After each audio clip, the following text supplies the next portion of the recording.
আওয়ামী লীগের ভুলের বইটা বাম দিকে রাখতে হবে, খালি ওইটা দেখতে হবে।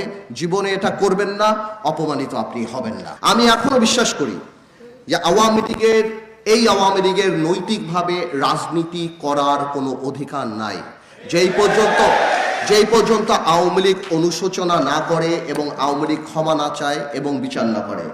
যেখানে আমার ভাইদের যেই ডিস্ট্রিক্টে যেই গ্রামে 5ই অগস্টে বা এই 17 বছরের রক্ত ঝরেছে, আমার ভাইদের লাশ গিয়েছে, ওই সব জায়গায় আওয়ামী লীগের ক্যান্ডিডেটেরা যা ভোট চাওয়ার মুখ রাখে না, তাদেরকে কেউ ভোট যেতে দিবে না। গ্রাউন্ড রিয়ালিটি আলাদা।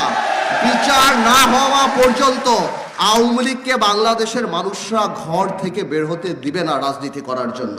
যদি অনুশোচনা না থাকে, যদি তারা মানুষের কাছে ক্ষমা না চায়। কিন্তু ইদানিং কয়েকটা বক্তব্যে দেখলাম ক্ষমা তো দূরের কথা। আরেকটা কথা আমি জিজ্ঞেস করতে চাই, আপনারা ইউনূস সরকারকে গালি দিচ্ছেন, আপনারা বলছেন এই হত্যা ইউনূস সরকার করেছে, আপনারা বলছেন আমরা অবৈধ, এই সরকার অবৈধ। তাহলে আপনারা এই অবৈধ সরকারের অধীনে কিভাবে নির্বাচনে অংশগ্রহণ করবেন? তাহলে আপনাদের মেনে নিতে হবে।